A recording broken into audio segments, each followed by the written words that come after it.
लागि धन्यवाद आभार पनि व्यक्त गर्न चाहन्छु। हामी ढिला भएकोमा क्षमा पनि माग्न चाहन्छौँ।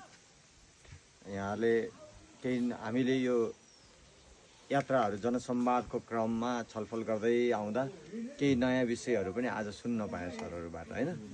अब हामीलाई लाग्ने आरोपहरूको बारेमा यो तपाईँले प्रश्न राख्दा हामीलाई स्पष्ट गर्ने मौका पनि अर्को हिसाबले हेऱ्यो भने अलिकति यतापट्टि उभिदिनु तपाईँ, म यतापट्टि पनि देख्न पाउँछु भने मलाई सजिलो हुन्छ कुरा मान्छेको मुख हेर्दै कुरा गर्नलाई होइन। अब सबैभन्दा पहिला अहिलेको 2084मा हुने निर्वाचन 2082मा आछ। तपाईँले सोच्नु भएको छ पक्कै पनि 2 वर्ष अगाडि यो निर्वाचन किन सर्यो? यो के भ्रष्टाचारलाई निरन्तरता दिनको लागि सरेको निर्वाचन हो? कुशासनलाई निरन्तरता दिन लागि सरेको निर्वाचन हो? अनि यहाँ हुने अन्याय अत्याचार विभेदको लागि निरन्तरता दिनको लागि चाहिँ 2 वर्ष अगाडि निर्वाचन सरेको हो? अथवा जसले पहिला सरकार थियो त्यही सरकार चलाउने मान्छेहरूलाई निरन्तरता दिनको लागि मान्यता प्रदान गर्नको लागि सरेको हो? अनि परिवर्तनको लागि यत्रो हाम्रो युवा नवयुवाहरूले रगत बगाए त्यसको अवमूल्यन गर्नको लागि सरेको निर्वाचन हो यो? मेरो प्रश्न। अनि यदि त्यसो होइन भने यो इतिहासको विशेष निर्वाचन हो। यो निर्वाचन मात्रै होइन, यो विशेष निर्वाचन। हामी परिवर्तनको पक्षमा जाने कि नजाने, परिवर्तनको लागि उभिने कि नउभिने, हामी कपडा फेर्छौँ, घर फेर्छौँ, हरेक चिज फेर्छौँ, तर मत फेर्ने बेलामा यति धेरै कुरा गर्छौँ, यति धेरै कुरा गर्छौँ, सायद मलाई त्यो जायज हो कि नजायज हो बेला बेला प्रश्न आफैमाथि लाग्छ। मत फेर्नका लागि मत फेर्ने विषय भनेको चाहिँ देश बनाउने कुरा पटक पटक काङ्ग्रेसले मौका पाएन, बहुमतको सरकार दिएको होइन। एमाले चाहिँ मौका पाएन, जनताले बहुमतको सरकार दिए होइन। कसले ढाल्यो बहुमतको सरकार? आफ्नो बहुमतको सरकार ढाल्ने आफै होइन।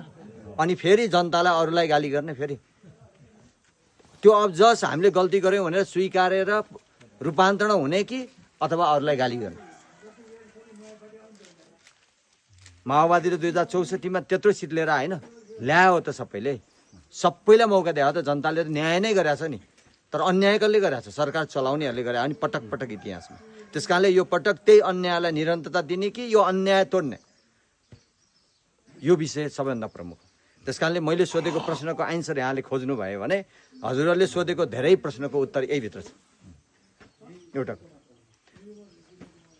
यहाँ मेरो प्रश्न चाहिँ नि अर्को छ।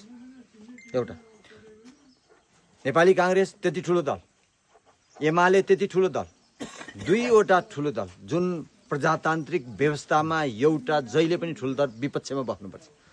विपक्ष र पक्ष दुईटै मिलेर सरकार बन्यो, इतिहासको सबभन्दा ठुलो सरकार बन्यो, 2/3 सरकार बन्यो।